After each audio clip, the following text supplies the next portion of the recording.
the party master on Up and Go, The Bridge, 99 FM. Right now, it's a good time for you to set your watches and your clocks. Look at it.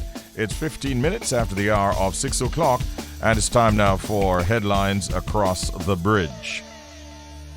First of all, we look at the Jamaica Gleaner. JC mulls Ruel Reid fate. That's the headline. The Board of Governors of Jamaica College will today hold a crucial meeting to deliberate on recommendations submitted by the Minister of Education on how to deal with the controversial issue of extending special leave with full salary and benefits to Ruel Reid, who still holds the post of principal of Jamaica College, JC. This was disclosed by Chairman of the JC Board, Micheal Bernard, in an interview yesterday evening. Reid, who is before the court on corruption charges, has already exhausted 2 years of special leave with full salary and emoluments amounting to more than $11 million beginning from November 21, 2019 to the present. This special leave expires next month. Minister of Education Favour Williams indicated in Parliament on Wednesday that it was the board of the Old Hope Road institution that had the authority to determine the fate of Reid as principal based on the education regulations. And here's another local story that we thought we'd share with you. Justice Vinette Graham Allen yesterday halted court proceedings against Andre Ruddock as the murder accused was unrepresented in the Home Circuit Court. Ruddock, who is before the court to answer to 1 count of murder and 1 count of wounding with intent stemming from the killing of 39-year-old office worker Tanika Gordon at Pathways International Kingdom Restoration Ministries in Montego Bay, St. James on Sunday, October 17. The stoutly built Ruddock appeared scared as he was ushered into the court, and while sitting in the dock told Justice Graham Allen that he's unable to afford an attorney. The judge then started proceedings for him to get legal aid after Ruddock gave the approval when asked. Mr. Ruddock, do you have a lawyer, sir? No, ma'am, Ruddock replied. Can you afford a lawyer? The judge asked. No, Ruddock replied. Do you wish the court to get a lawyer for you? Said the Justice Graham Allen. He mumbled an inaudible response, and after the prompting of the judge, Ruddock said, yes, I do. And that's under the heading Pathways Murder Accused Unable to Afford a Lawyer and Will Get Legal Aid. Another headline that we'd like to share with you this morning from the region. Belize receives donation of cold chain equipment from UNICEF.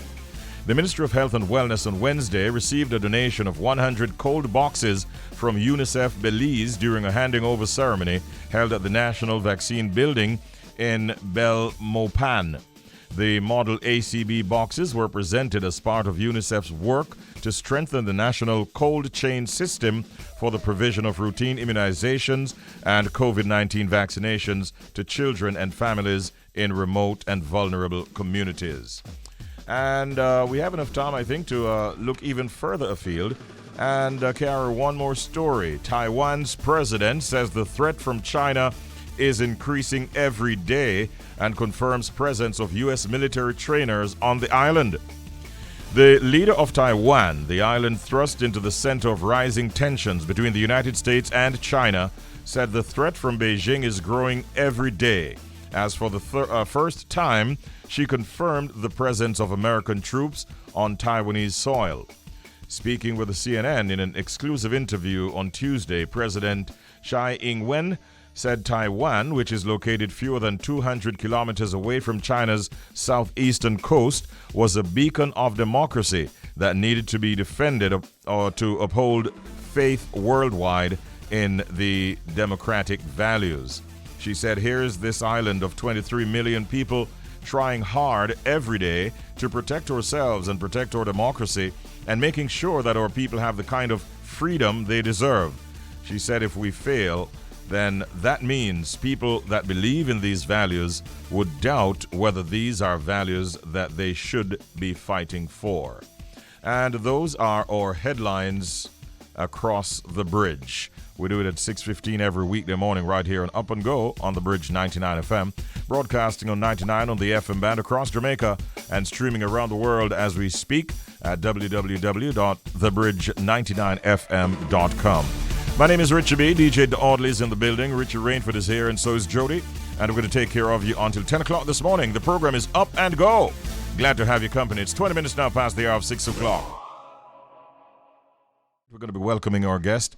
Thank you. Any second now.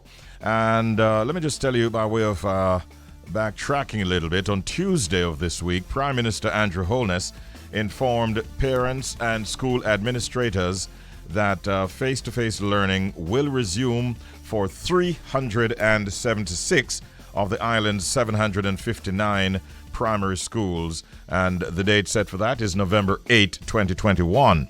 This morning we have a principal, Mr. Micheal Sutherland, who is the principal of the Central All-Age School, who is our guest at this time. Good morning, Mr. Sutherland. How are you today?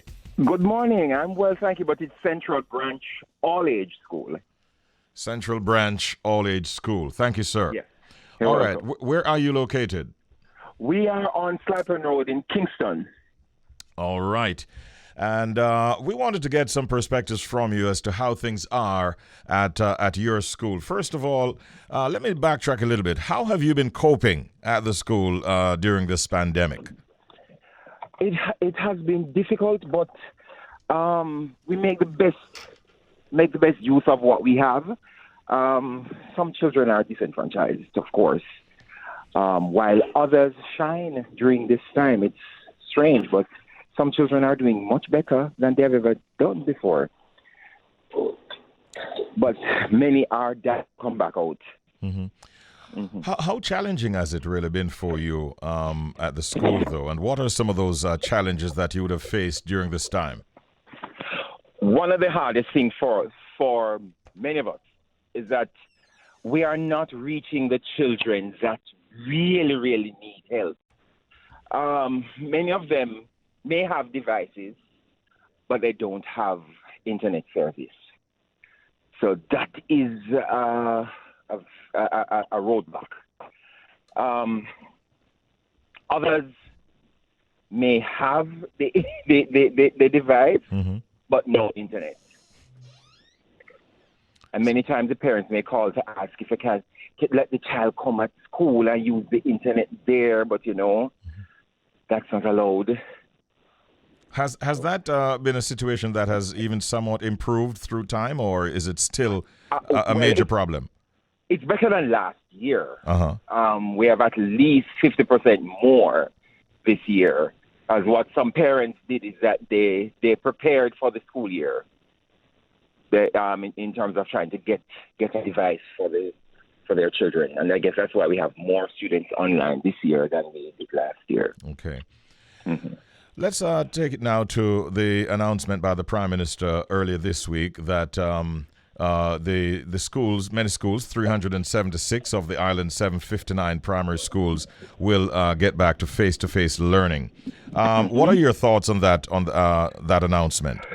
To be honest, I was elated when I heard.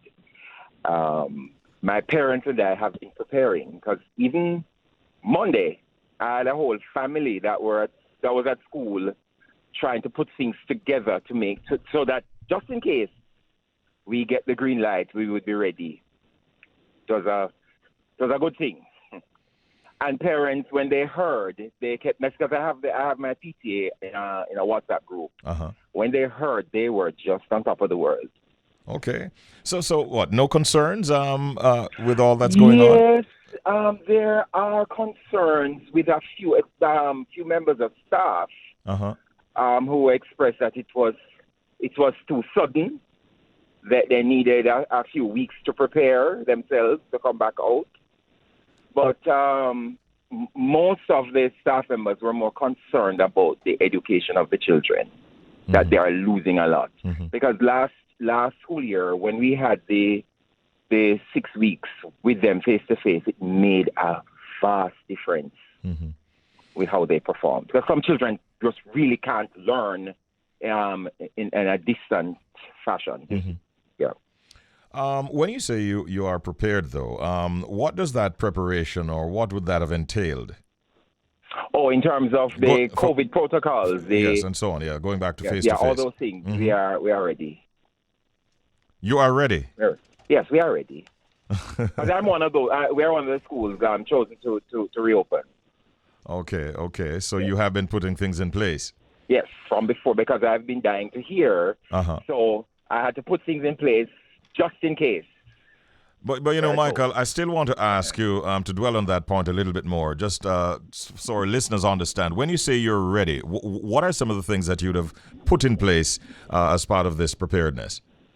Well, for sanitation items, hand wash stations, the signage, all those things that are required for COVID prevention. All those things are in place. We haven't, however, got our grant from the ministry. That's the only thing. But we have enough to start. Okay, and you welcome this development. Oh yes, I do. Are your is your reaction a reflection of your teachers' reaction to this announcement as well? And 90% of my teachers, yes. As I said, that few were not so happy with this sudden announcement, but most of the teachers want to be out. Okay. Here's another thing I wanted to ask you, Micheal Sutherland. What about the students now? Do you think students at the age range that you cater to at Central Branch All Age School, that they will be able to follow and these protocols that will be in place for them daily? Well, it is going to be a challenge. One thing is they have not seen their friends for a while, and they are sociable beings.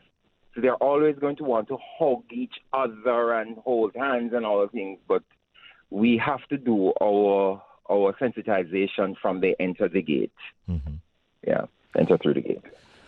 All right. And right throughout the day, you'll have your reminders and so on. Right throughout the day, yes. As a matter of fact, the staff and I will meet, and we will, and every member of staff from ancillary to admin, the teachers, we will all meet to go through the protocols again. No doubt, COVID-19 and the pandemic has put a sort of a gap in the education of our young children. Do you see us being able to play catch up, so to speak, in the near future? It is going to be a serious challenge, because there are some children who have not had any instruction in 18 months, any at all. Yes. So it is going to be challenging going forward. We probably may go back to even what we were like in the 70s. OMG. Wow. Listen, we're happy that someone like you is at the helm at one of our schools and, seemingly so energized and happy to serve, making sure that our nation's children get their education. Thank you for your efforts, and thanks to all the teachers across Jamaica. And I hope that it will go well when you resume face-to-face. Thank you so much. Thank you. You're welcome. Have a good day. You too, thanks. All right, that's a chat there with Mr. Micheal Sutherland, the principal of the Central Branch All Age School. Our guest at this time is a member of the National COVID-19 Vaccination Operationalisation Task Force. And he's here to give us an update on what's happening with the task force and some perspectives on the National Vaccination Program. We're joined by Brigadier Markland Lloyd at this time. Good morning, Brigadier. Welcome to the program. How are you today? Hi, good morning, Richard. Thank you very much for having me. I'm doing quite well. Thank you very much. Happy to hear that, and thank you so much for being here with us. For those who may not know Brigadier Markland Lloyd, I'd like to ask you to give us a little bit more in terms of the structure and the aims and objectives of the National COVID-19 Vaccination Operationalisation Task Force. What is it all about? So the National COVID-19 Vaccination Operationalisation Task Force was established by the Prime Minister in September, and it has several mandates. Most of all, has to do with the optimization of the delivery of vaccine island-wide.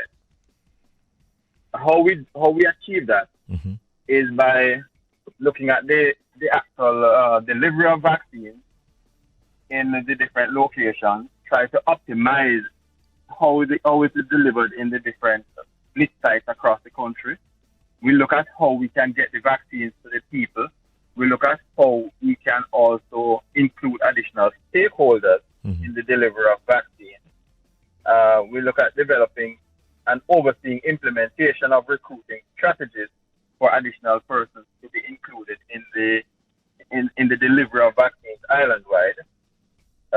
We also look at including additional stakeholders and various sectoral groups, engaging them to see how best they can improve the system that we have currently ongoing. And then we provide advice to the government on how it is to implement these recommendations. We also look at developing a national dashboard for vaccine reporting and vaccine confirmation, verification rather, especially for persons who are looking to travel overseas at this time. On an ongoing basis, then, would you say that you also assess the delivery of this service across the island?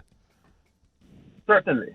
In order for us to make recommendations on how to optimize the delivery of the service, we have had to actually visit multiple delivery sites, look at some of the challenges that they're having, and make recommendations to improve how we do delivery at those sites. But not just that, we also look at the overall system and make recommendations as to how to improve it at a strategic level. So one of the challenges that we found was that the number of sites that we have and the number of persons that we have included in the whole delivery of vaccines could use some additional enhancement, and so recommendations were made as to how the government could look at improving that. And I'm happy to say some of these recommendations have in fact been implemented, because over the last few weeks the delivery system has now been upgraded to include private doctors being able to deliver vaccines from their own private practice. So we look holistically at how the system can be improved, make our recommendations, and these recommendations, more often than not, are implemented by the government once they do their. Can you just remind us who heads this task force and indicate some of the members on this task force? Sure. So the task force is headed by Professor Gordon Shirley. I don't think he needs any introduction. No. He is from the University of the West Indies and is seconded to the Ports Authority. Yes. We also have the permanent secretary from the Ministry of Health, Mr. Dunstan Bryan, who helps with the operationalization of some of our recommendations. We have the Chief Medical Officer, Dr. Jacqueline Bethesda Mackenzie, who is very integral in providing the scientific aspect of our recommendations. We have Dr. Sheila Forrester, who is also a significant figure in the vaccination program in Jamaica. We have Peter Melhedo, who is from the business the sector, and he brings with him a host of experience in managing from the business aspect. And you have myself from the JDF, who we manage the logistics aspect for the Ministry of Health. We work very closely with them and manage logistics on their blitz side, as well as providing advice on any other matter that is relevant to the delivery of vaccines. Quite a broad-based set of members there. And I wanted to ask you now, Brigadier, the whole matter of the fact that we have so many seemingly anti-vax individuals out there and some who are quite hesitant. As you look at what we have been able to achieve so far and what we would love to achieve, what do you think we might be having to do differently going forward to bring everyone into the fold, so to speak? So as the chairman mentioned in a press briefing yesterday, one of the challenges that we're having with hesitancy is persons being uncertain about the effects of the vaccine. So one of the recommendations that has been made by the task force is actually what we call literally hand-to-hand combat, if I may use a military term. We need to get to the individuals who have these concerns and speak to them on a scientific basis, evidence-based information, and advise them on the reality of what the science says, so that they can be confident that when they become vaccinated, they will not have a challenge in the future. A lot of the hesitance has to do with persons who are of childbearing age, who are uncertain as to whether or not the vaccine will affect them. Persons who, from the male side, think that the vaccines will affect their manhood. And so that is something that permeates society. And generally, a lot of anti-vax rhetoric is being permeated through social media.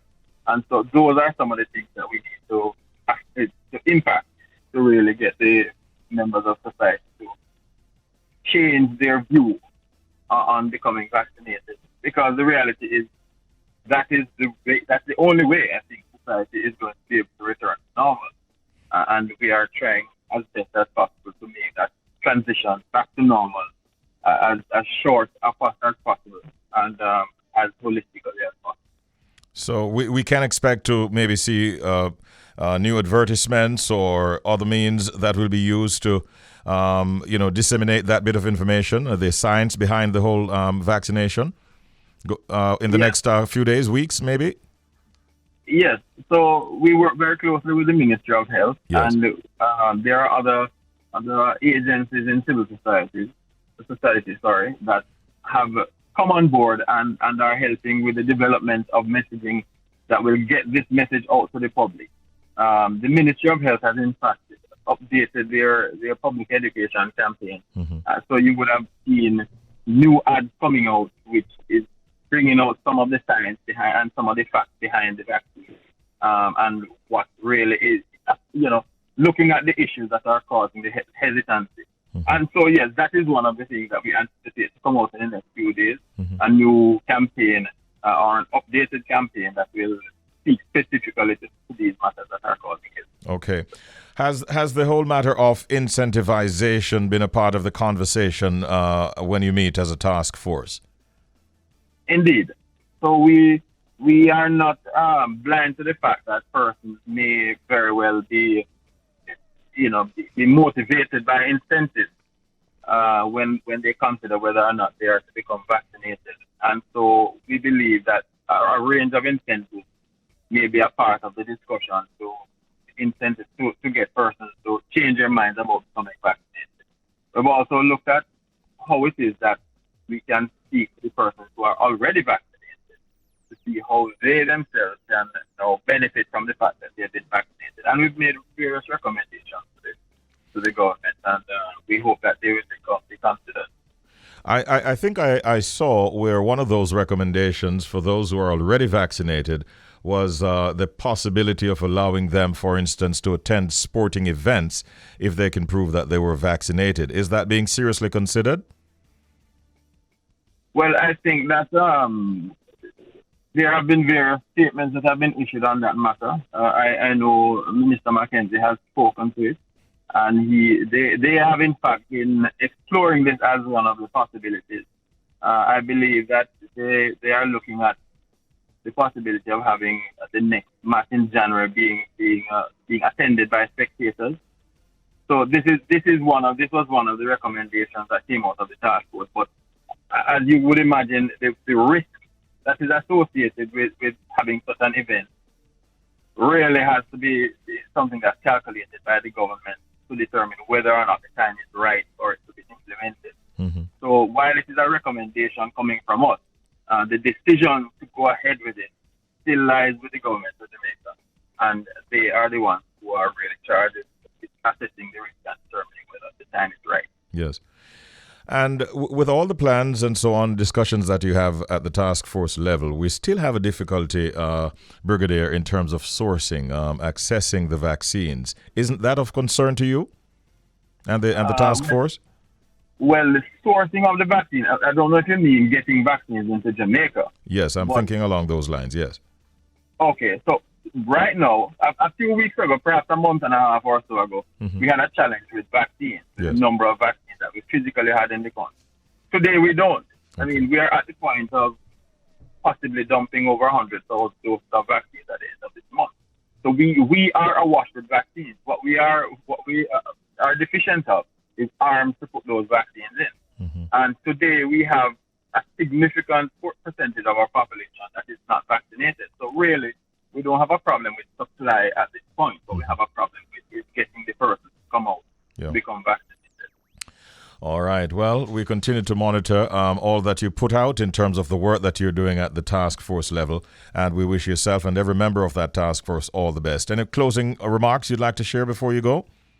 So, yes, I'd like to recognize two members of the Office of the Prime Minister who are also members of the task force, Mr. Alok Jain and Ms. Merle Dolan. So they are very instrumental in what we do. Mm-hmm. But I'd also like to say generally to the public, getting out of this pandemic is not something that the task force itself can do. It's not something that the government itself can do. It takes every single Jamaican to participate and be responsible in moving the country beyond the pandemic. So I recommend following the protocols that are recommended by the ministry and for Jamaicans to come out and get vaccinated so we can get back to normal.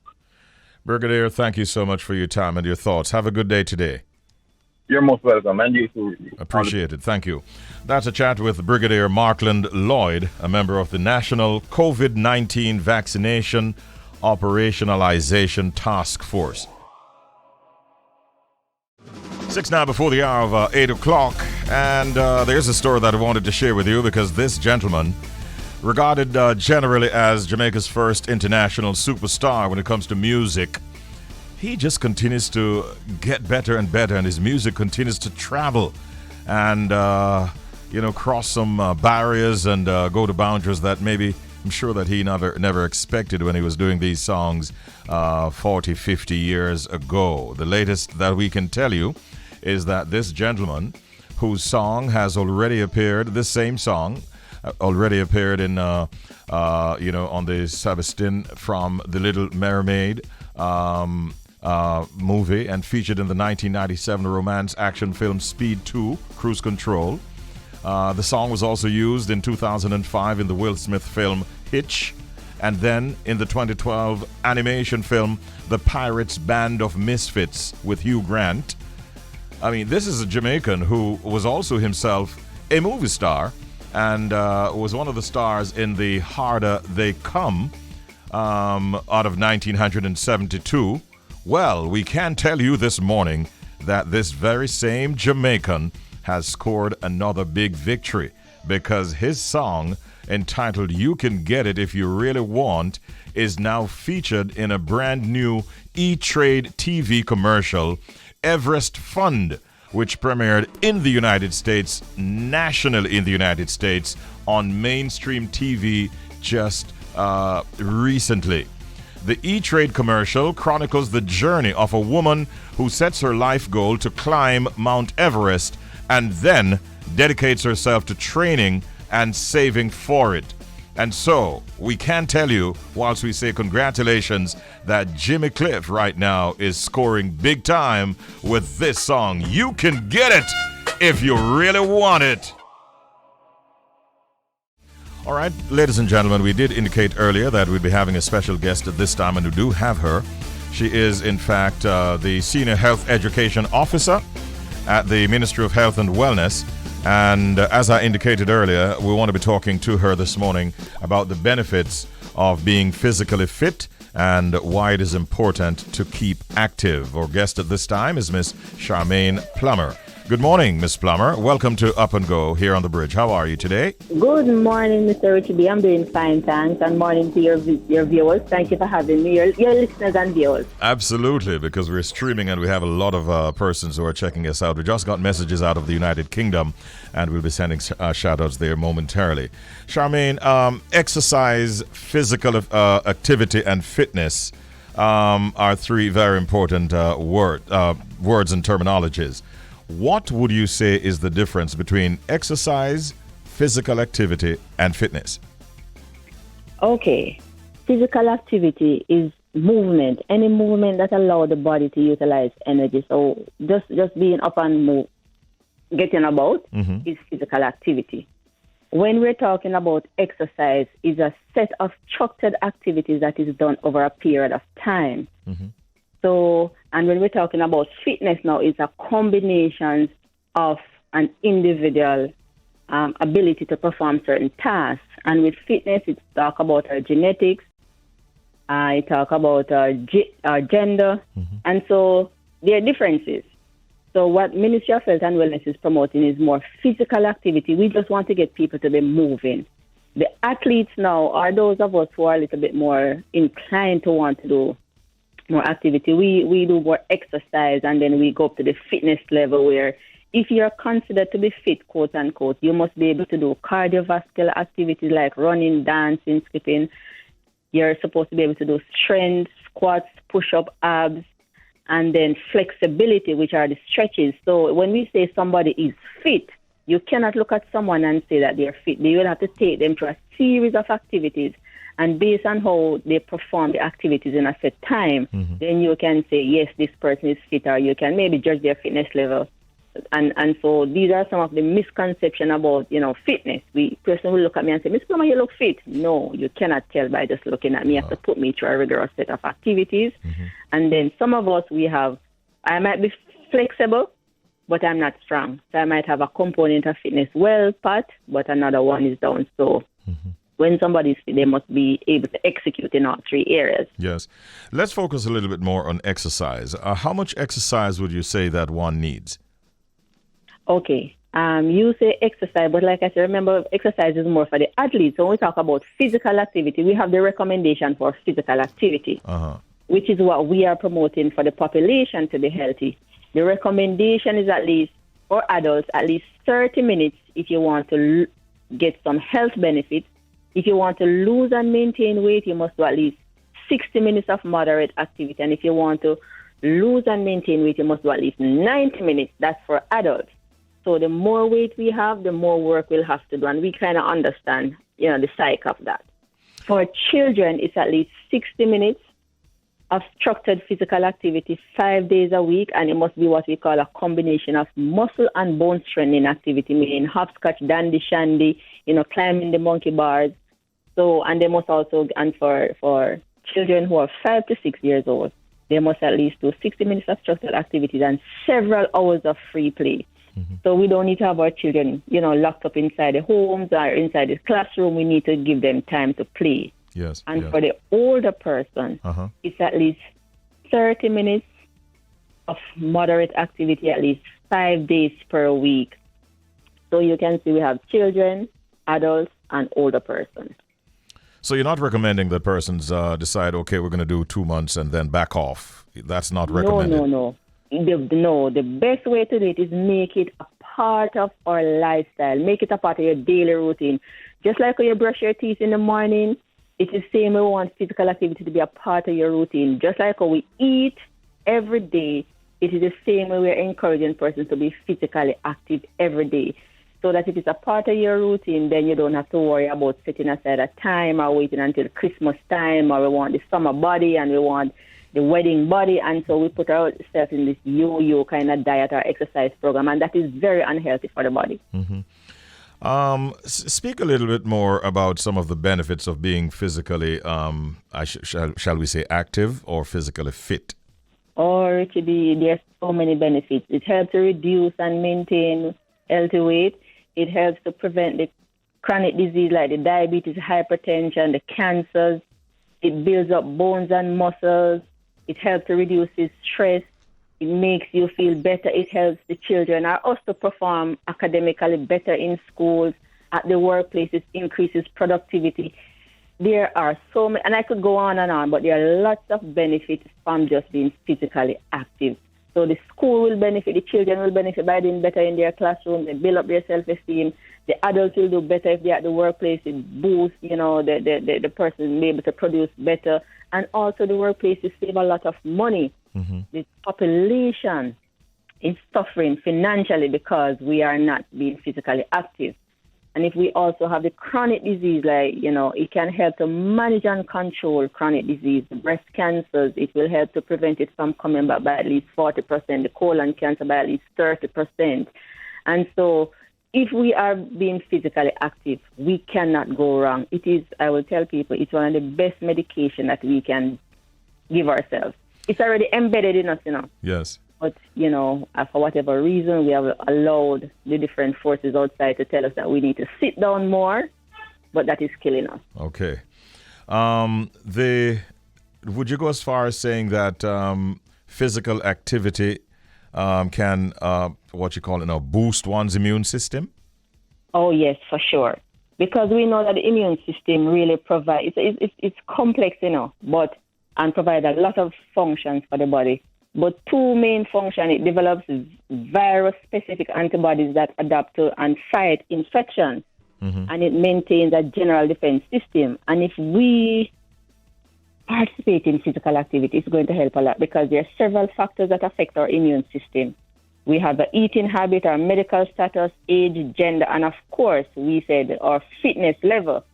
And so if we are being physically fit, exercise helps to increase blood circulation, which in turn will lead to faster distribution of the antibodies and white blood cells throughout our body.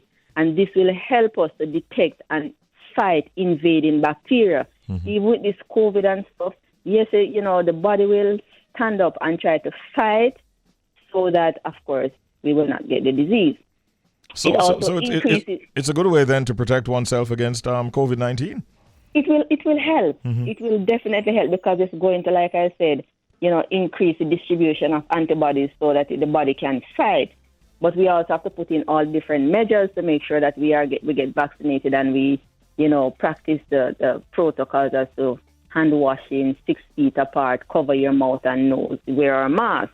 So everything combined together. We talk about physical activity. It increases blood circulation throughout the body.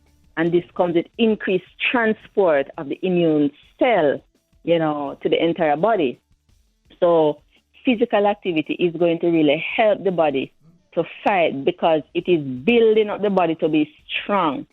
And if the body is strong, of course, it can stand up and fight, right? Yes. And when we are being physically active, we are producing stress hormones, and this will help to lessen the stress that we are more likely to encounter. So exercise release some of those stress hormones and let them go. And of course, that is going to help us to stay healthy. That's one of the reasons why you say if you're at the workplace or even in the classroom and you see the children are getting a little bit giddy or they might be out there not looking, so ask them to get up and stretch.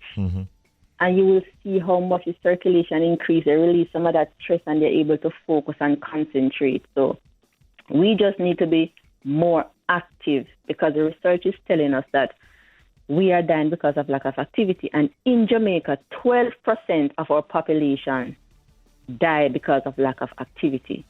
And when we look at our research, 82%, our health and lifestyle survey is telling us 82% of Jamaica falls into the low level. We're inactive. And so, Richie B, I'm so happy that you give me this opportunity to just appeal to the Jamaican population and the rest of the world because physical activity and you're going, international is affecting the world. We need to be more active. And the greatest thing about physical activity, apart from the many benefits that I say to you, it is free. Yes. It is built in and it is free. You don't need no equipment. You don't need no instructor. If you just start walking each day, you start dancing. If you like to jump, whatever you like to do, just start doing it little by little. Take your time and start slowly and enjoy it. Tied into this, though, wouldn't you say that nutrition is also a very important factor? Nutrition is very, very important because when we're talking about weight loss, 80% is really nutrition and the other 20% is activity. Because if you listen when I talk about, people always think that physical activity or exercise is the one that is going to help you to lose the weight. That is only one of the many benefits. Nutrition is very important because one of the things, if we're eating more than the body needs, the body is going to take what it needs. It's going to use it for the daily function. It's going to store everything else except for the water-soluble vitamins as fat. And that fat is there. And if you're eating excessively, the exercise that you're doing for the most part will not able to burn. So people, they really, really they don't understand that you have to eat just the right amount of calories that the body needs for the day. And then when you do the activity now, it will help to burn and strengthen and give you all the many benefits. The mouth is very small. We eat a lot. The legs are very large. We move a little bit. We need to change that. we need to eat just what the body needs, and then we exercise, and then we're better able to maintain, manage, and control our weight. On the subject of what the body needs, you're talking about having a balanced meal. Yes. Pretty much. Yes, definitely. We want you to eat from the 7 food groups and to ensure that you take in, just the right amount. And then you can get a nutritionist who can come and go through all of that with you. All right. Thank you so very much, Charmaine Plummer. We really enjoyed this chat. And we will definitely ensure that we put a lot of what you said into our own lives. Yes. I see my team here saying likewise. So we are converts. Very good. Wonderful. Thank you for joining the movement. I'm sure many of our listeners as well are feeling the same vibe. Thank you so much for talking with us, and we wish you a good day today. Thank you, and you too, and your viewers and your listeners. All right, thanks. Charmaine Plummer, ladies and gentlemen, Senior Health Education Officer at the Ministry of Health and Wellness, discussing the benefits of being physically fit and healthy, and why it is important to keep active and all of that good stuff. Right now, it's 13 and a half minutes after the hour of 8 o'clock. Well, here's your opportunity right now to give it a shot, and you could win at that some $99. That's happening right now on Bridge 99 FM. You can also win, 5 times $99 Jamaican as well as the US $99, because we climb by $99 every day that there's no winner, but that's on the Jamaican side. It's a jackpot which starts at $99 US. It's the Secret Sound game, the only dual currency money giveaway on radio in this region. And we're happy to be the hosts of it. Of course, you must identify our secret sound, and that will take you into the winner's enclosure. Here's the sound that you must identify.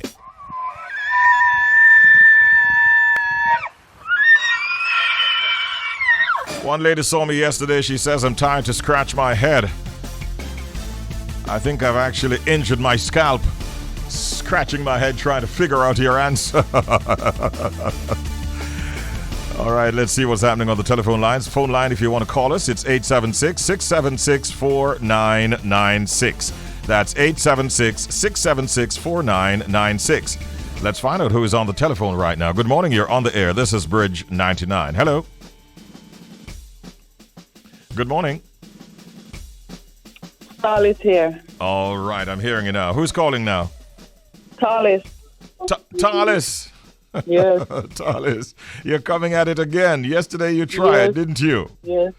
All right. I tried last week. Oh, really? Okay, Talis, Yes. You're going after this money. I really let me just tell you, I'd love for you to win. Yeah. I'm broke, You're broke.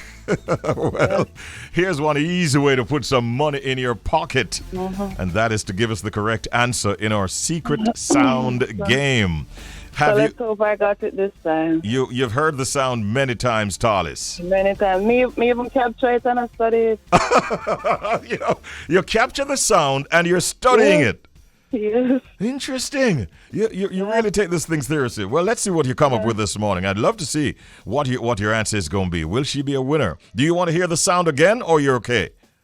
Yes, please. All right, one more time. Let's allow Talis to hear the sound.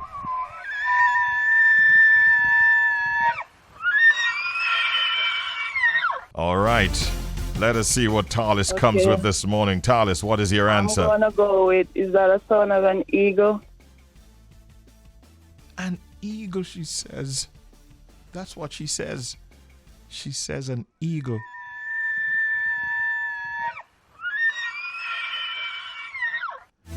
I'm not even going to tarry. I have to announce, hey, Talis, you are wrong this morning again. Oh, my Richie B, why are you giving my up? Oh, Lord have mercy. I'm sorry, Talis. What about the jumper jar?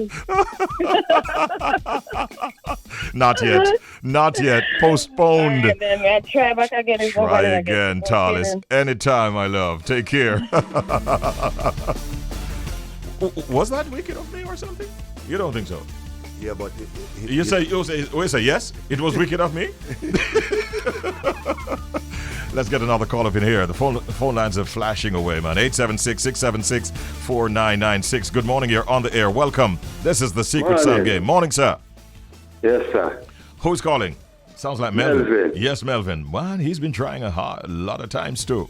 I don't know how they managed to get through him. It's all the different calls. But Melvin, what is your answer this morning, sir?